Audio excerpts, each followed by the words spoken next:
एक दिन मैं तंग आकर के पंखे पे चुन्नी डाल, आज इनफ है। और मेरा बच्चा छोटा सा सोया हुआ था पलंग पे। जैसे ही स्टूल लेकर के उसमें हम अपना फंदा डालने गए कि मेरा बच्चा रोने लगा। नमस्कार, मैं कैरोलिन पुष्पा आज जोश टॉक बिहार के मंच पे ये बताना चाहती हूँ कि एक औरत जो है एम्पावर्ड होती है तो उसका कितना बड़ा नुकसान भी होता है, और एम्पावर्ड होने के बाद मैंने अपने आप को कैसे बचाया। मैं एक बैंक में कार्यरत हूँ। मेरा जन्म एक बहुत ही सिंपल मिडिल क्लास फैमिली में हुआ और मैं बचपन से बहुत मीडियोकर स्टूडेंट रही हूँ। बहुत इंटेलिजेंट नहीं थी, बट हाँ ठीक ठाक पढ़ाई कर रही थी। मैंने मैट्रिक पास किया, मेरे पापा बहुत खुश हुए। उसके बाद पटना वुमेंस कॉलेज में इंटरमीडिएट की पढ़ाई हो रही थी। चूँकि मैं बहुत इंट्रोवर्ट थी स्कूल में, तो मेरे बहुत सारे दोस्त नहीं बने थे। यहाँ कॉलेज आने के बाद जब मेरे स्कूल मेट्स और कॉलेज की जो फ्रेंड्स थी और नन्स और टीचर्स जो वहाँ कॉलेज के, वो लोग हमको बहुत सपोर्ट किए और मेरा थोड़ा कॉन्फिडेंस लेवल बढ़ा। कॉलेज में अच्छी पढ़ाई हो रही थी, मेरे को बहुत एप्रिसिएशंस मिल रहा था, तो मेरा मॉरल बूस्टअप भी हो रहा था और मैं बहुत अच्छा कर रही थी। एग्ज़ाम देने के बाद मेरे रिजल्ट में थोड़ा देर हो रहा था, सेशन लेट चल रहा था, तो कॉलेज के बगल में ही कार्मेल टेक्निकल इंस्टीट्यूट था जहाँ की शॉर्ट हैंड टाइपिंग की क्लास होती थी। तो किसी ने सजेस्ट किया कि मैं उसमें जाकर के टेक्निकल सीखूं, शॉर्ट हैंड टाइपिंग। मैं उसमें एडमिशन ले ली। वहाँ क्या हुआ कि बहुत टफ वहाँ पे था, घर से दूर रहना, 10th तक तो घर में थे, वहाँ पे हॉस्टल में रहना पड़ रहा था। वहाँ सारा काम खुद से करना पड़ रहा है, इवन झाड़ू पोछा, खाना बनाना, इवन वॉशरूम साफ करना। बट लेटर आई रियलाइज कि नहीं, ये सब हमारा पूरा ओवरऑल पर्सनालिटी डेवलपमेंट हो रहा था। बहुत अच्छे से हम वहाँ से भी पास किए। उसके बाद जब रिजल्ट आया इंटरमीडिएट का, तो I was in the mid way, like मेरा इधर टेक्निकल का पूरा नहीं हुआ था कोर्स, ग्रेजुएशन में एडमिशन लेना था। एक पल को तो लगा कि अरे ग्रेजुएशन में एडमिशन नहीं लेंगे तो फिर हम अपने दोस्तों से पीछे हो जाएंगे। फिर लगा कि इधर अगर छोड़ेंगे तो यहाँ हम पीछे हो जाएंगे, मेरा पढ़ाई बेकार हो जाएगा। तो मैंने चूज़ किया कि नहीं, पढ़ लेते हैं, इसी को कंप्लीट करते हैं। आफ्टर कंप्लीशन मेरा सपना था कि हम पापा के साथ, पापा जैसे जॉब करते हैं सीआईडी में, तो हम भी पुलिस में ही जाएंगे। लेकिन पापा का कुछ और था, वो देखे कि शॉर्ट हैंड टाइपिंग की हुई है तो बैंक में एक बार वैकेंसी निकला, तो उन्होंने भर दिया। भर के उन्होंने मुझसे साइन करवाया फॉर्म। पर वो डेस्टिनी था कि हम कहाँ सोच रहे थे और कहाँ बैंक में हमारा क्वालिफाई कर गए। और क्वालिफाई करने के बाद पापा ही हमको लेकर के गए बैंक में। उसके बाद जब हम बैंक में ज्वाइन किए तो फरवरी 86 में मैंने ज्वाइन किया स्टेट बैंक। और चूंकि मेरा सपना बचपन से था कि हम ड्राइविंग करें, ड्राइविंग मेरा पैशन था, तो हम सपना में देखते थे कि हम उड़ रहे हैं। तो पैसा जमा करके और सबसे पहला काम किया, अक्टूबर में जाकर हमने एक स्कूटी खरीदा। उस समय मोपेड होता था और उस टाइम में मतलब ओनली फिंगर काउंटेड 1 और 2 ही फीमेल्स जो है चलाती थी। उस दौरान इतना हमको मतलब ये हुआ, एक बाकरगंज में रहते थे तो वहाँ की सोसाइटी और ये जो था, है लड़की होकर के स्कूटी चला रही है, और रोड पे चलो तो इधर उधर से लोग ठोकर मारने के लिए रेडी होते थे। कितनी बार मारा भी, गिरे भी, बट हार नहीं माने हम। उसके बाद बैंक में आए तो मेरी मुलाकात एक लड़के से हुई, बल्कि लड़का हमें प्रपोज किया शादी के लिए। हमने हाँ भी बोला, फैमिली वाले सब रेडी हो गए। बट कुछ दिनों के बाद ही सब कुछ ठीक चल रहा था, उसने मुझे अचानक से एक जॉल्ट दिया, क्योंकि उसकी गर्लफ्रेंड जो थी वो बैक इन हिज लाइफ आ चुकी थी। तो मेरे लिए ये एकदम से एक झटका सा लगा और मैं एकदम शैटर्ड हो गई। पैरेलली मेरे घर में जो मकान के ऊपर में एक फैमिली रहती थी, मम्मी पापा छोटा बच्चा और उसकी दादी। तो उस बच्चे से हम लोगों का घर में इतना लगाव हो गया था, इतना लगाव हो गया था कि जैसे खाना पीना, उसका बर्थडे मनाना, सब कुछ हमारे यहाँ होता था। इवन वो, हम लोग 5 बहन थे तो हम लोग पांचों को मम्मी बोलता था और मेरे मम्मी पापा को नाना नानी। इतना ज्यादा लगाव हो गया था कि मतलब वो अगर रोता भी था रात के बीच में तो हम ही लोग के पास चुप होने आता था। अनफॉर्चुनेटली उसी समय, जिस साल मतलब हम शैटर्ड हुए, उसी साल उस बच्चे की मम्मी का एक्सीडेंट में डेथ हो गया।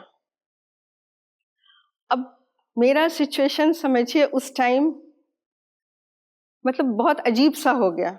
एक तरफ बच्चे से लगाव, इधर हम एकदम शैटर्ड थे कि अब हमको अब अपने आप से भी होने लगा कि हम एकदम बेकार हैं, हमारा कुछ नहीं हो सकता है। लेकिन हाँ, फिर भी बच्चे का प्यार जो है वो जब जब देखते थे, तो उन्होंने जब प्रपोज किया कि तुम लोग तो अपने घर में इस बच्चे को अपनाए हुए हो, शादी के लिए बोला, तो हम रेडी हो गए, सिर्फ इसलिए कि बच्चे से बहुत ज्यादा प्यार था। रेडी तो हो गए, मम्मी पापा ने मना किया, बहुत लोगों ने मना किया, क्योंकि एक तो रिलीजन का अंतर था। बोले कि ये फैक्टर बहुत काम आएगा, मतलब परेशान करेगा।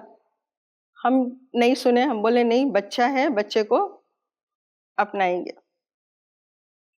पर शादी के 10 दिन पहले मुझको थोड़ा उनका मेंटल स्थिति समझ में आ गया था कि ये हमको परेशान करेगा।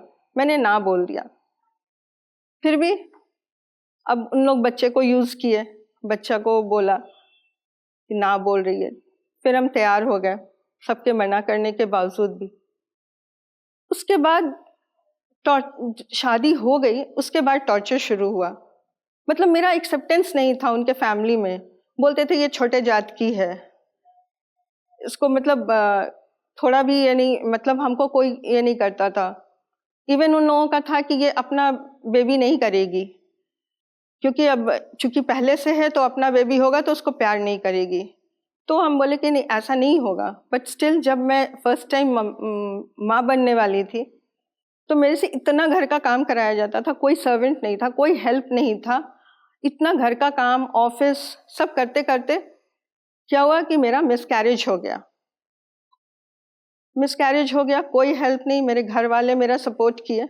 लास्ट में फिर 1 साल के बाद मैं फिर माँ बनने के लिए ये हुई, तो मैंने एक सवाल उनसे पूछा कि अब क्या होगा, आपके मम्मी पापा क्या बोलेंगे?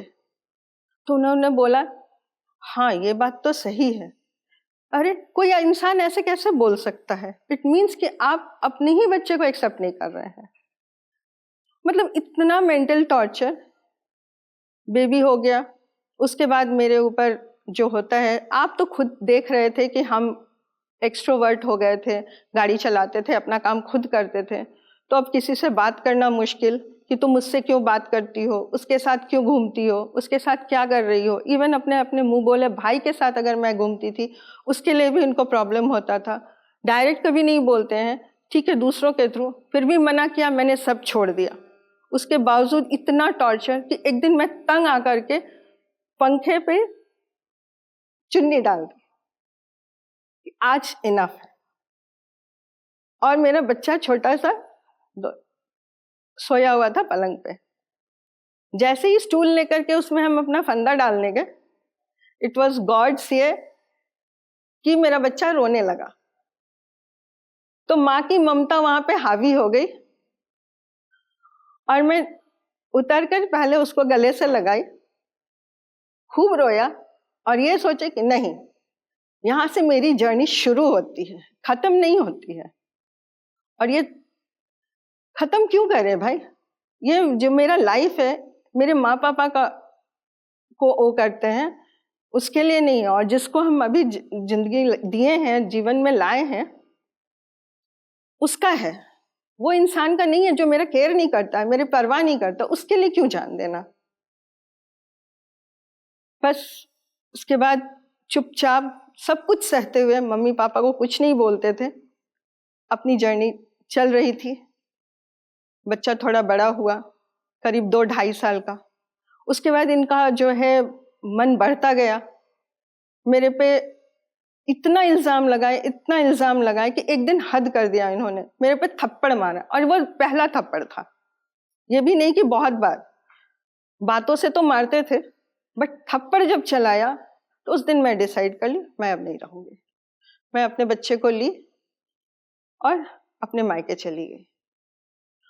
उसके बाद उनको 2 साल लगा, इस बीच में कभी बच्चे को ना देखना, ना आना, ना बात करना, ना स्कूल में मिलना, कहीं कुछ नहीं। तो बट नेचुरल है, मेरा जिद और बढ़ता चला गया। और 2 साल बाद अपने फ्रेंड को और अपने जो उनके बहन के हस्बैंड थे छोटे वाले, उनको भेजे हमको लाने के लिए। उसके बाद इतना से नहीं हुआ तो अपने माँ पापा को भेजे, जाओ डिवोर्स का पेपर लेकर आओ। मतलब इस कदर उन्होंने ये परेशान किया था। खैर घर छोड़ने के बाद मैं उसके बाद पलट कर नहीं देखी, मैं आगे ही बढ़ी, अकेले ही अपने बेटे के लिए माँ पापा भाई बहन सब बन करके उसको मैंने पढ़ाया लिखाया, जो भी बन सका मेरे से, मैंने अपना 100% दिया और उसको बड़ा किया। फिर बेटा बड़ा हुआ, उसका जब 9th में था तब हम लोगों के बीच में ये लगा, उसने पूछा मम्मा तुम प्रमोशन नहीं लेती। मैंने उसको हालात समझाया कि बेटा मैं प्रमोशन इसलिए नहीं ले रही थी इतने दिनों से क्योंकि फिर जिम्मेवारी बढ़ जाती है प्रमोशन के बाद, फिर घर और बाहर दोनों को संभालना बहुत मुश्किल होता। फिर भी हम मन में बोले ठीक है बेटा तू अपनी पढ़ाई कर, हम अपनी पढ़ाई करते हैं। फिर बड़ा हो चुका था, 9th में था, तो अब इतना समझदार तो हो ही गया था। फिर मैंने पढ़ाई की और अपना प्रमोशन लिया, स्केल 1 हुए, फिर स्केल 2 हुए, उसमें प्रमोशन लिए और अभी हम लोग अच्छे से हैं। अगर मान लो कि कभी मैंने ये नहीं सोचा अपनी ज़िंदगी में कि हाँ इतने जर्नी में कि मुझे एक सहारे की ज़रूरत है, मुझे एक कोई चाहिए जो हम अपने बच्चे की परवरिश कर सकते हैं। एक माँ अगर ठान लेना तो अपने बच्चे के लिए कुछ भी कर सकती है, ज़रूरी नहीं है कि किसी का साथ हो, अकेले ही काफ़ी है। अगर आप जीवन में एक गलत डिसीजन लेते हैं, मान लीजिए कि मैंने एक गलत डिसीजन लिया शादी करके इस तरह की, तो इट डजंट मीन कि हम उसको भूल जाएं या उसको ऐसे ही छोड़ दें या उसके लिए हम कुछ सोचें बहुत ज़्यादा। लेट इट गो, भूलना, forgive everything but do not forget. अगर आप फॉरगेट नहीं करते हैं, अगर याद करते हैं चीज़ों को, तो आपको हिम्मत मिलती है और उसी के कारण आप आगे बढ़ते हैं, because that is your strength. And such पूछिए तो सबसे पहले जब हम जर्नी स्टार्ट किए अपने तकलीफों से दूर होकर, I started loving my self. पहले हम अपने आप को प्यार किए, अपने आप को रिस्पेक्ट दिए। लोग बहुत थे बोलने वाले, समाज भी बोलता है, ऐसा नहीं है कि देखो बहुत फॉरवर्ड बन रही है, नौकरी कर रही है इसलिए घर छोड़ के चली आई। ठीक है, उन सब चीज़ों पे कभी मैंने ध्यान नहीं दिया। Just for my self respect, अपने बच्चे के लिए और अपने लिए। मैं उन महिलाओं के लिए जो अपने आप को इस चीज़ से बाहर नहीं निकल पाती है, पूरा प्रताड़ना सहते रहती है समाज के लिए कि नहीं समाज क्या कहेगा, समाज क्या बोलेगा।